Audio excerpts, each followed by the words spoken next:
tonight is all about strategies. And the first thing we're going to talk about is the Charleston, which is what happens before we actually start playing the game. And this is actually where all the magic begins. Oh no, I have that thing on again, the whiteboard. Hold on a second. Oh my goodness, what in the world is this doing? How do I get that off? It's off. It is? Yeah. Oh, how did it go off by itself? I don't know. Magic? Magic? Okay. Oh, I got nervous. I hope it doesn't do that when I click on it. All right. Whew, that was really weird. Okay, so the magic begins with the Charleston. And the most important thing when you're playing in the during the Charleston is to be aware of so many things.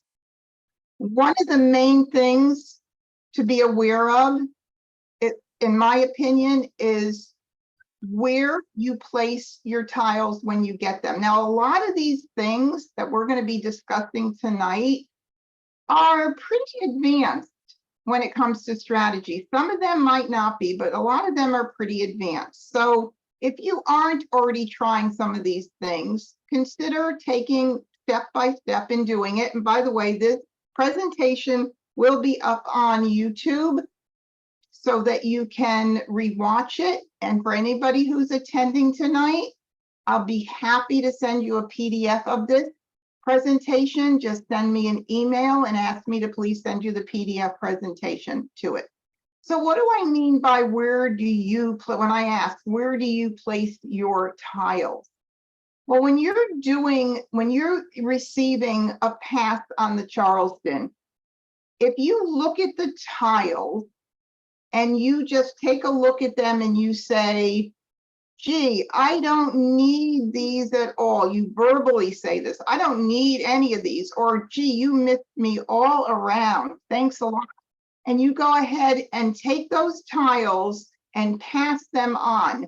Then the person that gave you these tiles is going to have some really valuable information. So instead of taking your tiles and, yeah, there's an extra step involved. You can't like zoom them out, look and zoom them out. But if you want to become a really defensive player and not give any clues about what's going on, this is something great to do. So take the tiles when you pick them up and put them on your rack, move them around a little bit. And if you intend to move the exact same three tiles out, take those same tiles and then put them down and move them on. So the person who's giving them to you, if she is a smart player or an advanced strategic player, she's going to be looking and watching what you're doing. Because when I play, I watch everything that's going on. Now, I'm going to tell you, I don't always do this, and sometimes I have to remind myself to do these sort of things. But they're wonderful if you want to get to a great point in being a more strategic player and hiding, especially what you're doing.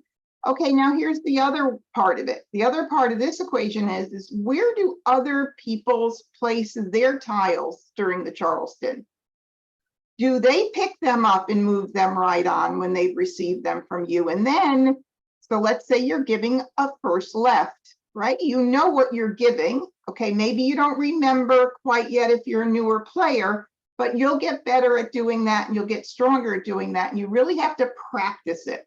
So if you happen to give them, two dragons and a 2-crack, let's say, and they pick those tiles up and put them in their hand and take 3 tiles from the very end on the right side, then you know that they used all of those tiles, or maybe they even used 2 of those tiles and not all of them.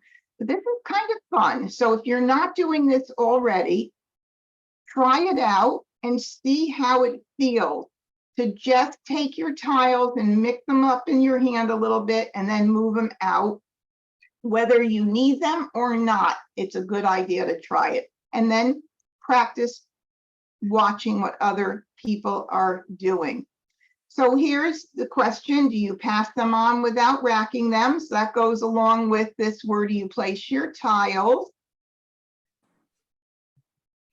During the Charleston, it's about consistently reassessing what's going on. After every single Charleston move, you have to rethink what you're doing. When I do Wednesday nights skill building, I am always amazed at how I could think that I'm going one way or maybe two ways, and with one or two passes, everything can change. So you've got to keep your options open and think about every single thing you got in. Don't commit to something and focus like on what you're doing. Get in 3 tiles and be thinking, nope, those are not going to work. Look at them and consider, put them on your rack first and consider whether or not there is something else that might develop that might be better than what you're already thinking of, especially early on in the Charleston. Always leave multiple options open, which is what we were just saying. Do not lock yourself into one thing. Leave yourself flexible, and you will be amazed at how your decision making and how you end up with your tiles after the Charleston will change. Alrighty, and the next are pairs. Important thing with the Charleston. I often play where I get a pair with someone else, where I actually get a pair passed to me during the Charleston. Now, there might be a time where somebody ended up where they got a pair on a pass from somebody else, and now you are on a must second left or a must across, and you have no alternative but to pass them on. And what I do sometimes when that happens, because I don't want anybody to think I'm passing them on, is I'll just say, you can thank so-and-so for that. But for you, when you are playing, other than getting them from someone else and getting stuck having to pass those pairs, you don't want to get stuck passing a pair. Let me back that up one bit.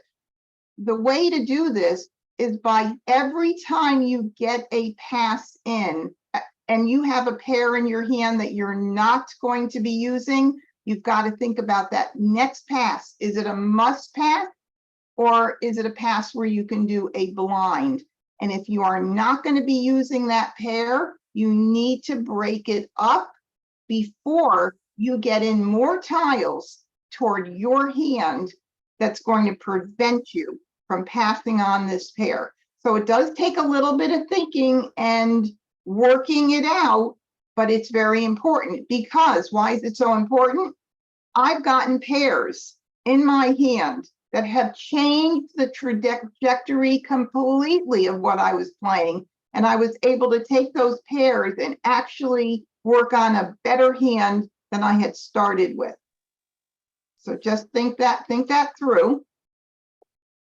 During the Charleston, a biggie. I get asked this so much, and it's just incredible about the flower thing. Why don't we pass flowers? Well, somebody said, but there's 8 of them. The other day, somebody said that to me, but there are 8 of them. I don't understand. Why do you care? Well, first of all, every year the card changes, and you have to take a look at what the hands are presenting.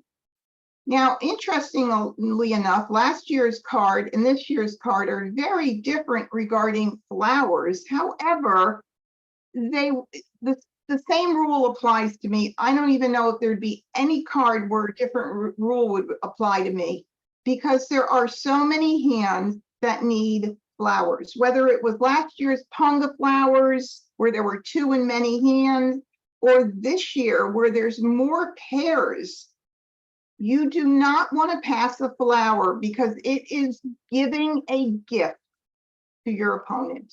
It is giving a gift. So if you don't think you're going to use that flower, you can get rid of it when the game starts. You can discard it. But for me, I hold on to flowers for a bit because I am never sure 100% that I'm not going to need a flower. Matter of fact, I'm not quite sure with all the flowers on the card, how somebody could make a quick decision to get rid of a flower during the Charleston. Unless you're just not keen on doing flower hands, and maybe that's the reason. If that's the reason, then I encourage you to try to, push yourself to work on those hands. But other than that, don't pass flowers. Do whatever you can to avoid it. Now, I'll just make one more comment about that. And that is, again, you might get stuck with a flower. Oops. Are you sleeping? Somebody, hold on a second. I got somebody that came in that is not on mute. I just wanted to mute. Okay. So you might get a flower, again, the same way you might get a pear before a must pass, before the second left or the second across. And you have no choice but to pass it on because you have an incredible hand and you don't want to break your hand up. In that kind of case, I have done it. I make exceptions to almost everything that goes on with Mah Jongg because things change so quickly. All right, pears are back, and that's one good reason why you do not want to pass flowers in the Charleston. My goodness, if somebody has one flower and they're really concerned because they've got some great things going on, but they know they need a pear, you give them that gift, now they're breezing through the rest of the game.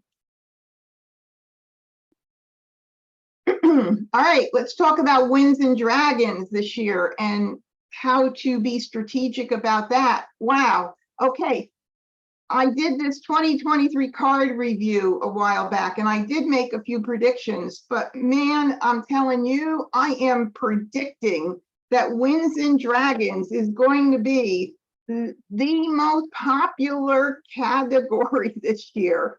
And interestingly enough, most of the time, wins and dragons are very revealing.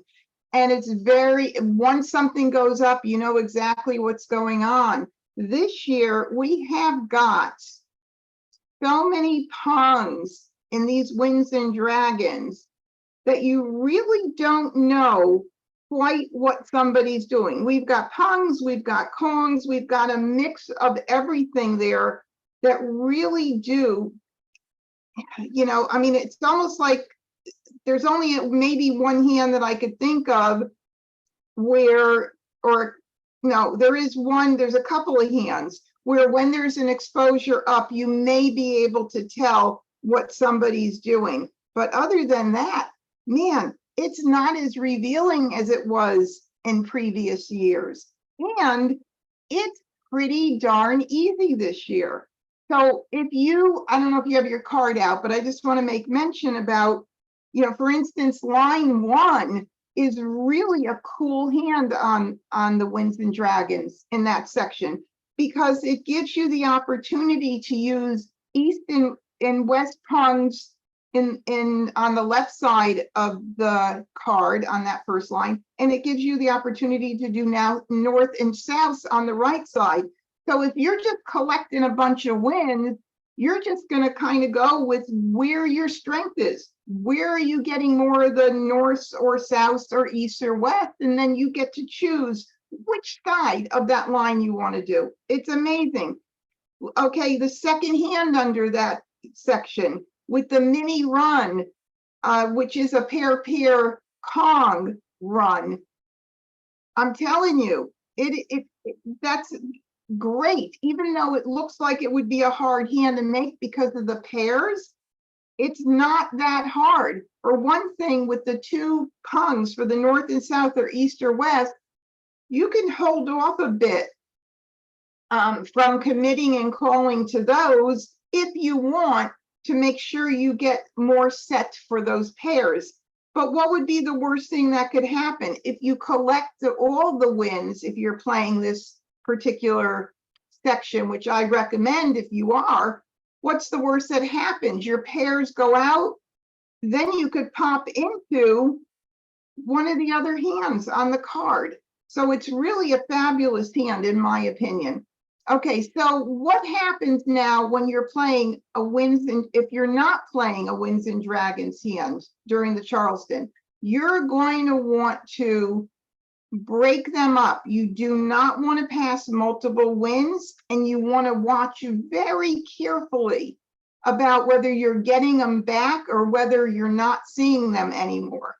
If you had a few and you broke up and you passed a couple and you still have some left, and then all of a sudden you're not getting any more back, you could be pretty assured that someone's playing Winds and Dragons. I have been really watching this category while I'm playing at night online with my husband and the bots, and I am amazed. You don't see any more tiles with east and west or north and south coming back to you. You can pretty much guarantee that somebody's playing it. So go ahead and break them up, but make sure that you do not pass them together. And if you can, hold a couple in your hand. If you don't get all of your picks, if all, not your picks, but if all your passes, receiving passes are not fabulous, and you have the opportunity, you could save them and discard them early. That's another very strategic thing to do. Don't just give them all out, because I'm telling you, I have done that a couple of times just to test the waters, and sure enough, somebody's playing those Winds and Dragons. All right, let's move on to the next page. All right, optional across. I do want to talk about optional across because this is another thing that I get questioned a lot. I either hear this. Someone told me that I shouldn't pass one tile when I'm doing the optional if my opponent only asks me for one tile. And the answer is, that's right. What you heard is correct. And then I hear this. Oh, but if I don't do it, I'm embarrassed. I feel like I'm going to hurt the person's feelings, or isn't that rude? No, it's not. This is the way this game is played. Mah Jongg is an extremely defensive game. It's an extremely strategic game. And if you want to win, you've got to follow certain strategies. If you want to prevent other people from winning, you've got to follow certain strategies. So you just have to make up your mind. And it doesn't mean you're not a nice player. Okay, I was going to say, just ask yourself if you want to be a nice player or not. But no, it's not about that. It's about following certain strategies and becoming a strategic player. Okay, you want to put more points in your pocket and not in someone else's. All right, ooh, what do we got here? All right, this is a real biggie, and I had a lot of fun working on this infographic, and it was redone many, many times, and I had a few people help me and look at it. And please, I definitely want you all to know that I love feedback. So anytime I create anything, if I forget something or you want me to add something or change something, I am very open to all of that, because after all, learning and growing is a great part of being human. All right, so here's this neat little infographic here. All right, should I stop or should I continue? So we're going to say why stop? You're going to stop the Charleston if you have one good hand. Now this stuff is really hard for some people to grasp. Okay, I'm telling you, this is really difficult because I talk to players all the time of all different levels. And a lot of beginners don't even go on ever. They just stop it because they get confused and they don't want to continue, or they're afraid to continue. I have people that have learned in groups that don't do a second Charleston.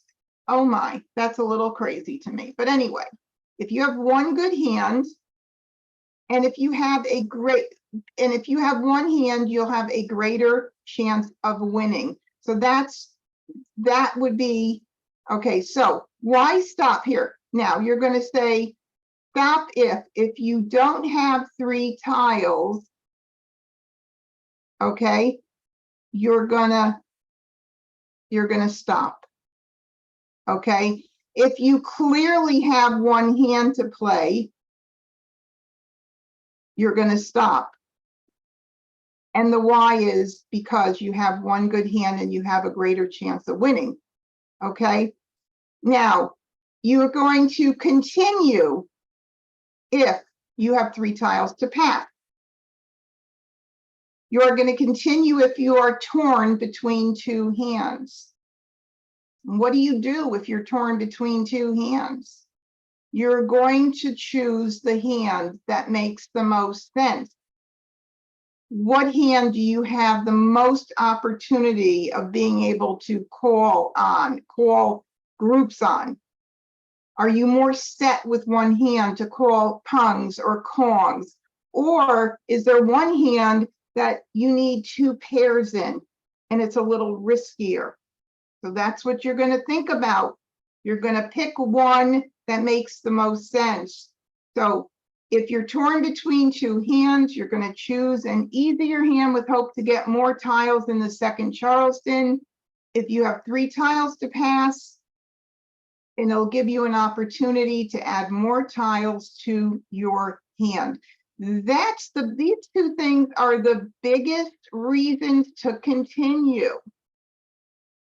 I love Maj, and I was going to pull the statistics up, but I didn't. So I'm kind of like wishing I did now. But they did a great review on certain aspects of the game. And one of them was the statistics of winning if you continue versus stopping. And so and it shows that if you don't just stop it for no reason at all, and you continue and you give yourself an opportunity to get more tiles in, you're going to have a better chance at getting the tiles that you need to make your hand. But by all means, you've got all the reasons here why you legitimately are going to stop it, and you don't even have to think twice about continuing. You can't fulfill these why and if for stopping, then in all honesty, this is what you have to do. Now, if you, and I don't know, I don't think this is in a future slide, but if you are worried about passing 3 tiles and getting in a tile on the next pass that you need, then what you would do is just simply break up a pung. You don't break up, and I do believe it's coming up actually, so I'm going to go to that. All right, so it's in here, but you would break up a pung. You do not break up a pair that you need for your hand, but you break up a pung. And the theory there is that if somebody throws the tile out early because they happen to have it and they're not using it, then at least you can call that tile. And even though there's a lot about calling early or not calling early, you know, there's a lot of hands with pungs, so nobody's going to be able to tell right away from one pung, unless it's a Winds and Dragon pung. Then they're probably going to be able to start thinking about all the choices that you have. Okay, so continuing with the Charleston, only 3 tiles to pass. And if you, this is what I was just talking about, if you get a tile towards your hand on the second left, what do? Never break up a pair needed, and break up a tile instead from a pung. It sounds simple, But all of these things are not that simple. And I'm not saying that you need to pick every single thing up all at once, but if you start working on little pieces, you will see how eventually all these things will be second nature, just like with anything. Move that guy out of the way here. Okay. All righty. The begin game, let's talk about this. So the way I look at the game is in three parts. Now, I know there have been other people that have spoken about these sort of things. I'm not quite sure whether it's exactly how I have come up with this, but for me, the game, the begin game starts with the very first discard after the deal. So if you take a look at this picture here, you're going to have a break and you're going to have tiles that get dealt depending on what that break is and how far that deal goes into the next wall. Excuse me. So you've got to, this is all about imagining it because you're not going to have this in front of you. So you have to picture this in your mind. If this break here is down here, then your dealt tiles are going to be somewhere down here. So now this would move. So the way to think about this is 33 approximately, okay, this is an approximate so that you could just kind of visualize it. 33 tiles in thirds going around the walls until the game is over. So when we talk about these strategies that we're going to go over right now in the begin game, we're talking about the first third of the wall. All right, so let's move on then and talk about, God, my mouse sometimes gives me a little trouble and it's not wanting to move. All righty. So in the begin game, we are picking and discarding at a faster pace. This is very important to know and trust about the game because it will help you as especially if you're a newer player, pick the pace up of the game. So in the beginning, you don't have to really think too much about it. You just want to pick and discard. Now, yes, there's prioritizing of discards, and that's going to come up. All right. Calling during the first third of the wall tiles. Calling too early is a biggie. Unless your hand is so well set that you are going to call and everything else is in place, you don't want to expose too early. You don't want to give information away too early. But there are times when it is appropriate to do that. Everything else is set. You could call on everything. There's no reason why it's too early. Then fine, you do it. But this is something you've got to think about. Not only can it be too early because you could give information away early if you're not set, but you lock yourselves into one particular hand very often, and I see this quite a bit with newer players, and then the hand you're playing ends up going dead, and you have no choice but to stay locked into that hand, at which point you would play defensively if you can't switch out to anything. Sometimes you can, hopefully you will be able to. But also if you call early and you put up jokers, are you giving up your only joker? Do you have quite a few others to cover other things in your hand? And also not just that, but once you put up a joker, it's up for grabs to everybody else. Yes, you have a 1 in 4 chance of grabbing it yourself, but chances are one of your opponents is going to grab that. Now, discarding and prioritizing your discards is very important as far as I'm concerned. And, you know, I pretty much, my philosophy is to get fresh tiles out early. Okay, I've always said, look at what's on the table. And when you pick a tile from the wall, if you don't have it in your hand already and you're not using it, get it out. That's been my philosophy. And I've had people say to me, well, I was taught to repeat the tile. To be honest with you, that's fine when you're early in the game, because you're going to still have the ability to get out fresh tiles. So that's okay to do that. Whether you do new tiles and get them out early and then start repeating when you have a second one that comes in, I think it works out all the same. The point is to get out fresh tiles early on in the game. And not only that, when you are done with the Charleston, if you are left with a couple of tiles that you have never passed, those are also fresh tiles. And those need to get out early too.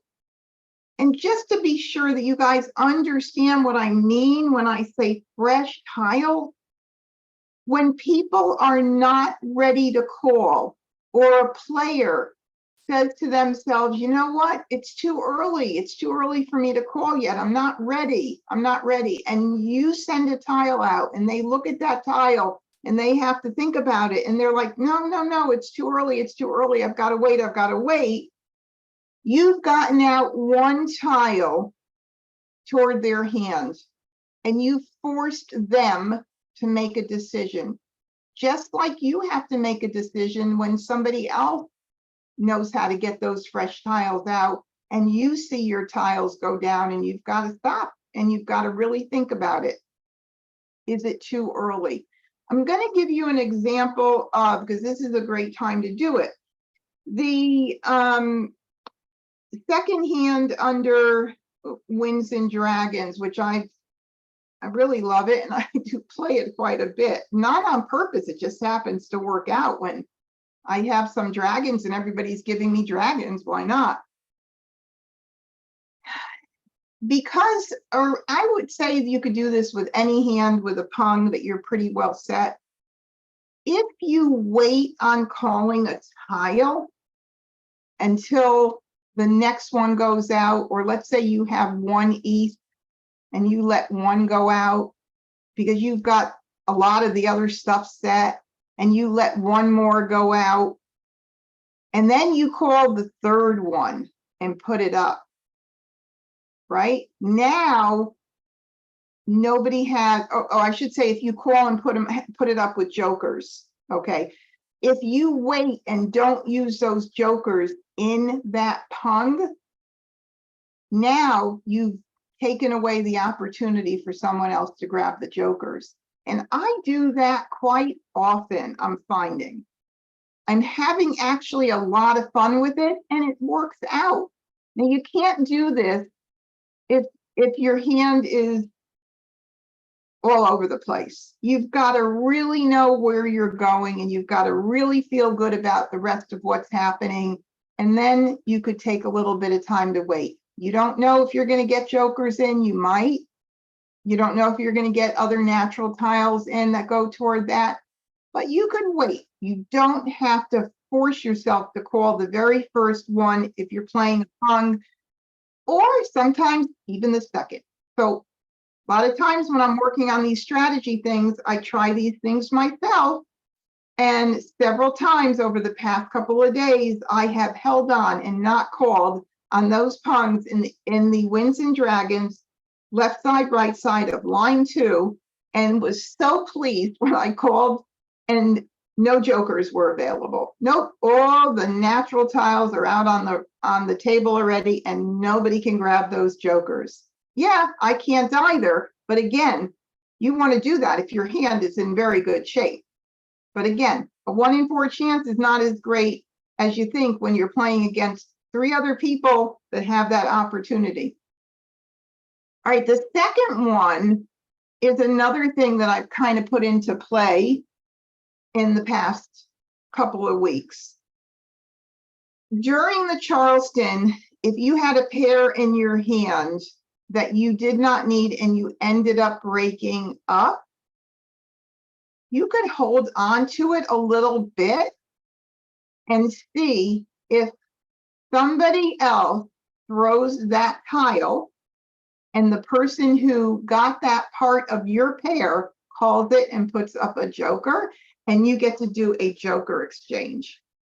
So this is quite interesting because I was wondering if it would actually work, and it actually does work. So it's a pretty cool thing. So that's something to do with pairs. All right, let's go on to discards. Now, for discard, oh, that thing was, my little animation thing was off. Okay, so discards in the begin game, you want to keep an eye on what's going on.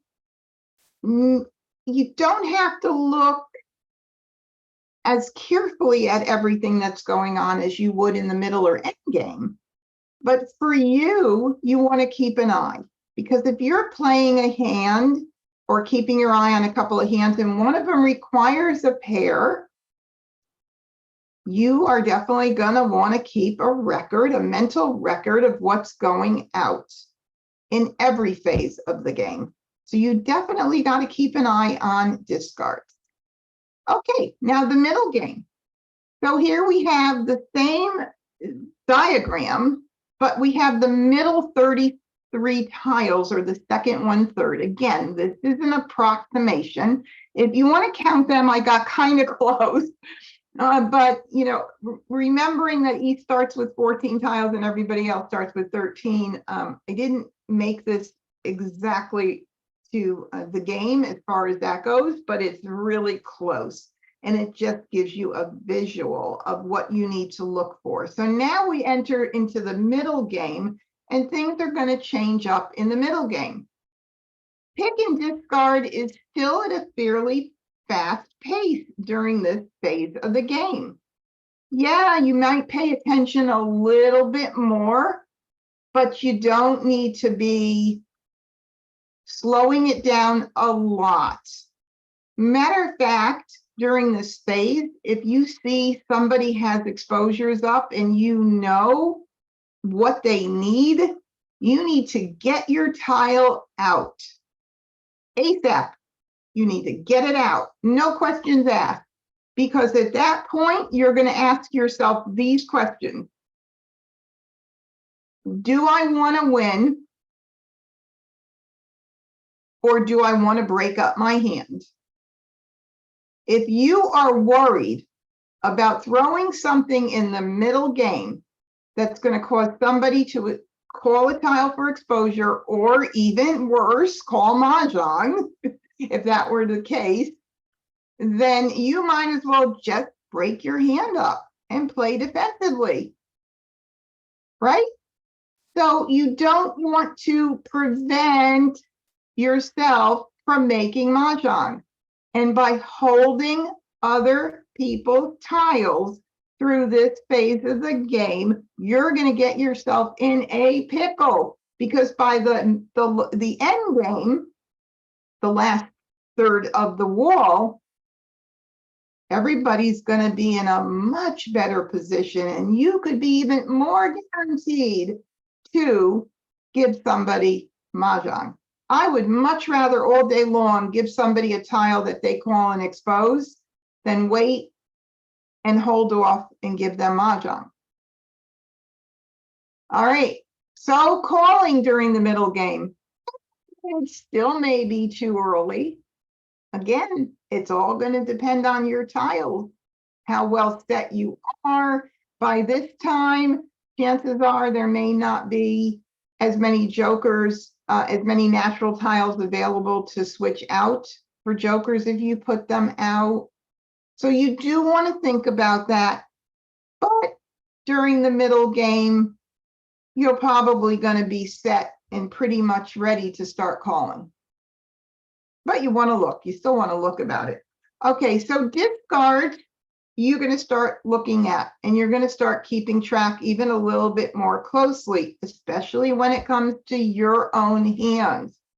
At this point, you're starting to make more decisions about your hand. Hopefully, you're not locked in yet to one hand unless you've got a great hand. And by all means, if you've got a great hand, you want to lock it in 100%. Okay, I would never tell you to just break up something that's beautiful. But you do want to start paying closer attention to the discards. And this is when decision making really starts coming into place. By the end of this part of the game, you're probably zeroed in on one hand. Hopefully. Now, look, we've all had times where we've sat there and we've said, I haven't put one tile in my hand, right? We've all experienced that. Of course, that's what this game is all about. 100%. All right, moving on now to the end game. All right, here we go with the end game. So again, this is going to change up if this break is longer. Just remember, you've got to imagine once the deal is done, it's not that difficult because you'll be able to count better. The deal tiles will be gone, not count, but visualize the first 33, the second 33, and the third. All right, so during this last part of the game, the pick and discarding slows down. People start to pay more attention to what's going on. The discards, harder decisions with those become apparent. You then have to look at more carefully at what other people are playing. I didn't mean to go that far out, but that's okay. What other people are playing and how far away you are from Mah Jongg. So during this phase, as the tiles start dwindling down during this phase of the game, this is the time where you're going to play smartly. You're going to really take a look at what other people have up. Do you want to take a chance? Do you have a great hand? You're one or two tiles away. Absolutely. You're in it to win it. There's no doubt about it. But when you get down to a very small amount of tiles and you've got 2 picks left and you're 4 tiles away, there should be no questions asked about what you're going to be doing and what kind of decision you're going to be making at that point. You don't take chances. If you can't Mah Jongg, you don't take chances. It's almost silly to. You just start playing defensively. In this phase of the game, and I love it when someone else does it. Hey, I get the advantage. Why not? Somebody else calls a tile in the last 33 tiles and puts up a joker, and I happen to get that joker exchange. Well, woohoo! I'm the lucky one, right? But if you can avoid doing that,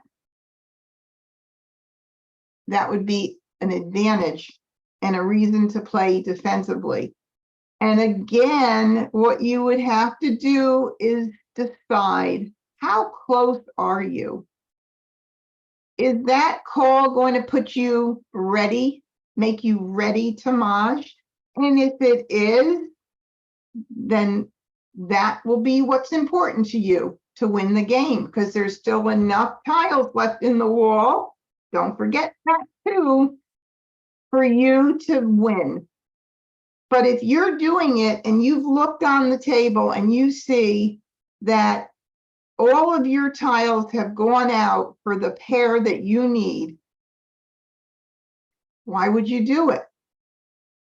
I can't see any reason. I did have somebody approach me once and mention something about strategy to putting up tiles at the end with jokers, but it's just not, I can't, my brain doesn't think that way. All right, let's see what else we have here. Okay, so this is the time you're going to play defensively, bar none. This is it. Getting toward the end of the game. As the wall decreases, your defensive play increases. You have to decide whether you're going to break up your hand. Now, I'm going to mention this. It might be in my end part here, but I want to make sure I mention it. I don't care if I have to mention it again. But when you're playing during the game, and even after the Charleston, you're going to have certain tiles. More than likely, they'll come up even during the game, where you know none of your opponents are playing those tiles. And those, to me, are what I call buffer tiles. So if you set yourself up with a couple of buffer tiles, because you may end up not having any jokers to discard at the end to be able to play defensively. So if you set yourself up with a few buffer tiles, you will be so happy you did. And it's a wonderful strategy to put into place. It really is cool. I use it quite a bit. I recently taught this to a strategy student of mine, and she is absolutely loving it. She goes, oh my God, I had my buffer tiles and it was so cool. Because if you decide to break up your hand at the end and you have no tiles that are safe, and honestly, I did even further assessment on this card. There's no safe tile. Literally, if someone isn't exposed and you don't know exactly what they're doing, there is no safe tile to discard. So you can have a pung of something in your hand and throw out one of those and think, I had 3. Well, guess what? You might be throwing that single tile to somebody or one of a pair. And that's just the way it is. So you need to have buffer tiles. 100% a great strategy. Now, throughout the game, I'm going to go through some of these just to keep in mind. Some we talked about already, but I just want to go through them again. Where you place, this one is kind of new. We haven't discussed this one, but placement of discards.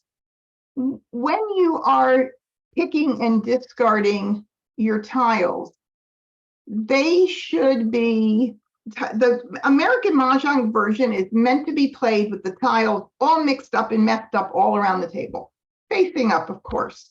That's the way this game is supposed to be played. And the reason it's played that way and not like some Asian versions where they're neatly lined up, for a reason. I don't play those versions, but I know there's reasons for that. And even online, when you play, they're neatly lined up. We do that because it does make it more challenging for you to see what's gone out and what's on the table.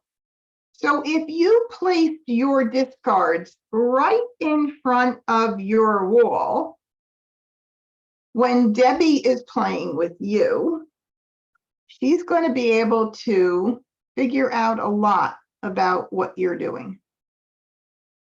So my suggestion to you is get in the habit of sliding the tiles. I don't know if any of you have heard this, but there's a lot of table toppers out there that people make, including myself. And what we love about certain designs is that they make the tiles easier to slide.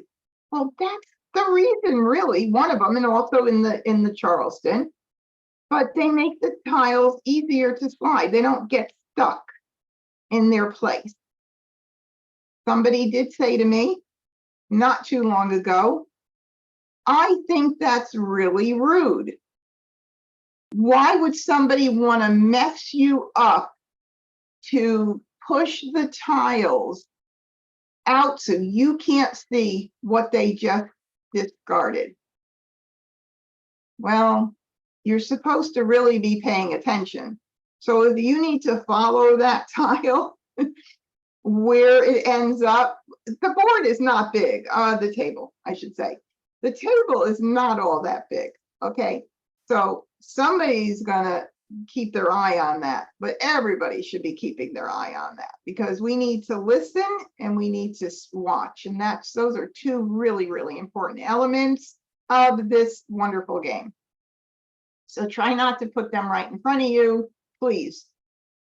Okay, all tiles in this game, on this card, and I don't know if it was always the case in every single year. I checked a few years, but all tiles can be used to complete a pair.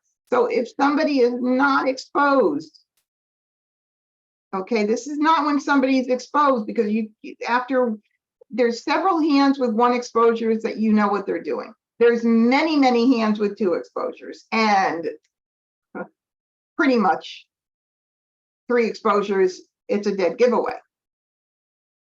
But if somebody is not exposed, you're at risk, and that's why those buffer tiles are really, really nice. All right, here's another one to keep in mind for during play. If you're not going for a jokerless hand, whenever possible, discard a natural tile in lieu of a joker. This is a situation where you have picked up a natural tile, your groupings are set, things are going great, you pick up a natural tile, and my God, you're like, wow, you know, I don't even really need this, okay? But you put that tile in your hand, in your rack, and throw out a joker, okay? The best thing to do whenever is to throw a natural tile instead of the joker if you're not going jokerless. If by this time you've already got quite a few jokers and you know you're not going jokerless, you do that. And that is the way to keep hidden what you're playing. Because if you threw a joker out, there are times when you throw a joker, you have no choice and you have exposures, and then people know what's going on and they know you need a pair or a single. So do that and get in the habit of doing it. Why not? It's just another little thing to put in your arsenal of strategies. All right, always remember, if you're having a hard time figuring out which way to go, the consecutive run is certainly the most flexible. But if you're going to play this consecutive run section, please, you've got to keep all the numbers surrounding those consecutive numbers and all of the suits. Don't focus in on one suit unless you somehow were dealt in a beautiful hand with complete runs with no gaps in there, then you can. But if you get numbers all over the place and you just look at it and say, oh, I'm just gonna, oh, look, I've got more cracks than I have dots, and you just start collecting cracks and don't think about anything else, you're preventing yourself from making many more hands on your consecutive run. So even though this game, there's a lot about suits in this game and having to have different suits, it's more about the groupings than it is about collecting suits. So you've got to remember, it's not about collecting suits. And I think there's probably some, maybe canasta and all that, there might be some more need to do things like that. But I'm not saying if you don't get 1, 2, 3, 4, 6, 7, 8, 9, and you've got a couple of, I think I went too high, but you've got a couple of pairs in there and you've only got one gap and you've got one complete set of run with man, at that point, I'd go for singles and pairs. Why not? Okay. Another reminder to keep in mind if you want to be able to win more games is hands with 2 pungs and 2 kongs are easier to make than most hands. They are easier to make than most hands, without a doubt. So if you have during that Charleston and you're deciding whether you're going to stop it and you're picking between a couple of options and this is one of them, you're probably going to want to go with the easier one. But again, there might be something going on with your hand that you already got something covered, like a pair or the singles, and maybe that won't be the case. But this is something to keep in mind. Discard flowers early. Last year, I played around with flowers because there were so many pungs, way more, and kept them way longer during the game than this year. This year, if I don't need them, they're going to be going out at the beginning of the middle game for me. Last year, I waited a little bit longer because with all the pungs, if somebody had one pung up already and then they called a second one that somebody else threw, they're likely to put it up with a joker. And I was able to grab flowers quite a bit. And I know I have one of the attendees tonight is Phyllis. Hi, Phyllis, was on with me last Wednesday night, and I had that really cool, this is not having to do with why you hold them, but I did have changed the hand from playing with flowers to not, and I had 2 flowers, and I was like, it was already kind of late for me to feel comfortable of getting rid of them, but I had to based on what transpired. And I said, I said to everybody, wouldn't it be cool if, actually, did I have, no, I didn't throw it, somebody else did, right? I think I said something like, wouldn't it be cool? I think someone discarded a flower and I said, wouldn't it be cool if somebody called the flower and put up 2 jokers? And they did. And I was able to get 2 jokers. That's how it happens. Phyllis is shaking her head. That was pretty cool. Okay, discard wins early with this year and this year's Wins and Dragons category being very popular. That's my prediction already. If you're not playing wins, you want to get them out early. Those would not be considered a buffer tile to me. Okay, now you can create a buffer tile with the wins. And by the way, buffer tiles can be created throughout the entire game. So if you know at some point in the game, you've got all those wins and dragons out there, they're gone. And you pick up that last one, that's a buffer tile. Don't get rid of it. I see most people are doing that. They just go ahead and get rid of these things really, really quickly. So, you know, don't be so quick to do it. Now, there is, I have to say, under 2023, we do have that concealed news hand.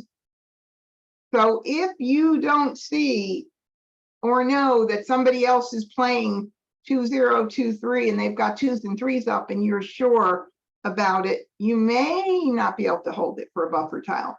There's a lot of assessing going on in this game. All right, holding pairs for joker bait. I don't recommend holding them longer than the end of the middle game. If you are holding them longer than that, it could become dangerous. But I would say you could safely, and I usually do, hold them till about that 33 tile, maybe even a little before then. I'll start getting rid of them. And it's wonderful to be able to grab a joker if you throw one of your pair and somebody else puts it up, and you can puts up a grouping with a joker and you have that other part of that pair. And Karen says, could you review buffer tiles again? I don't get it, please and thank you. Okay, sure. I will go ahead and do that right now. Okay, so buffer tiles can be after the Charleston. They can occur during the game, more than likely during the game when you start being able to know what other people are playing. If you pick a tile that you are pretty certain that nobody needs, that's considered a buffer tile. Don't get it out so quickly because you're like, oh, this one's safe. Well, yeah, you need safe tiles to discard in the end game. So if you hold those buffer tiles, you're putting yourself in a stronger position if you need to break up your hand at the end of the game. If you're getting ready to break up and play defensively, it helps to have those tiles. And you pretty much will know by what's exposed. If somebody has nothing exposed throughout the entire game, and you cannot make an assessment by what's out on the table as to what somebody might be playing, every tile is dangerous. Every tile is dangerous when someone's playing a jokerless hand. And that's why we get a lot of information when someone's playing a concealed hand or jokerless hand and they throw a joker out during the game, and right away we're like, ooh, we're like, oh crap, oh no, so quickly, so early. And you literally, it's like nerve-wracking for you discarding, and it's worse for the person who's going for that hand, waiting on pins and needles to get somebody to throw their hot tile. All right, let's see what we have next. Oh, did that answer your question, Karen, a little bit better? And by the way, if it didn't, not a big deal. Email me and we'll take this conversation further. Okay? All right, good. Happy that it helped. Perfect. All righty. Let me take a look. I haven't checked over. Hello, YouTube watchers. Janet came on a little bit late, couldn't get Zoom to work. Okay, Janet says, when I stopped the Charleston while playing with local ladies, one got upset and said, why? Huh. Okay, well, that's a great question. So Janet said when she was playing with, and you probably asked that question way earlier, and so my bad for not looking, but that's okay, because this is all about strategy and it doesn't matter. She stopped the Charleston and somebody in her group asked her why. You could kind of say that's for me to know and for you to find out. I remember saying that as a kid. You guys ever remember saying that as a kid? I do. Kind of not very pleasant the way we said that, though. You don't owe anybody an explanation, but you don't want to be stopping it if you don't have one really good hand. Because people are going to pay attention at the end to see what you were doing. Why did you stop it? Important, right? I already did that, the optional we talked about. Okay, just keep in mind, fresh tiles go out before others. Again, I am not that concerned with whether you do looking for one on the table and do one, the newest one, or whether you repeat one that's out there, because then it's putting down just two. But if you got a third tile in, and there were two cracks out already, and you had a tile in your hand, and you're in the middle game or the beginning of the end game, and you've had a tile, excuse me, sitting in your hand for the all that time because you were afraid to throw it. You don't throw out that third 2 crack, you better get that other tile out. You've got to get the fresher tiles out early. So you don't put yourself in a position where it's almost sabotaging yourself, really. It's not almost, it really is. It's sabotaging your ability to make Mahjong. Don't worry if people get those if somebody calls. That's what the game's about. People call tiles that they need toward their hand.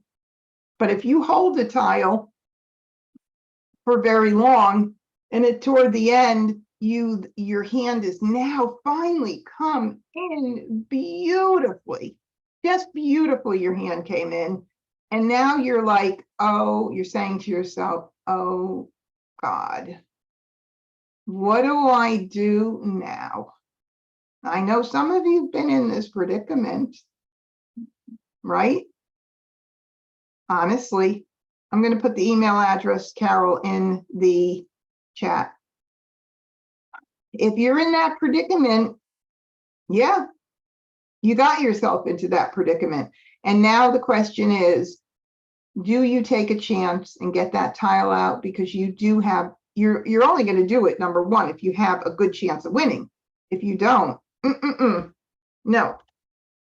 I'm putting my email address in here. My pleasure to have you email me, anybody. Okay, so that's the deal with fresh tiles. There's a reminder throughout the game. Okay, the next thing we have is safe tiles. Again, reminder, give you a buffer if needed in the end game. And I think I saw at the end, I'm going to have one of my students, I think I saw come in, but I'm not sure. I'm looking through here, but What maybe. is this replacement of discards? Anyway, buffer tiles in case you need them in the end game. And I had said Hannah was here, one of my students. She came in very late, but she's been very successful with buffer tiles. If you're in here, Hannah, please type in chat that you're here. I might want you to say a few words. And then I said, thank you, that ends this presentation. And I'm come to a photo of my home screen on my virtual school classroom website. You may want to consider upping your game with a private strategy class. They're extremely helpful, and I mean it, extremely helpful. If you want to up your game, visit my website, take a look at the classes offered, and you could send a message through the website, or you can email me here at this email or my MajCon email. Either way, doesn't matter.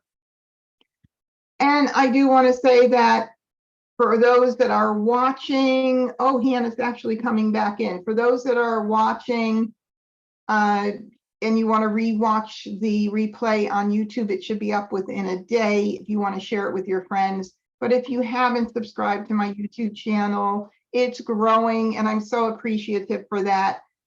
Please subscribe, click the bell, and give a thumbs up. And for anybody that knows anyone who wants to learn this game, I am working on a presentation. It's going to be, I think, 12 parts.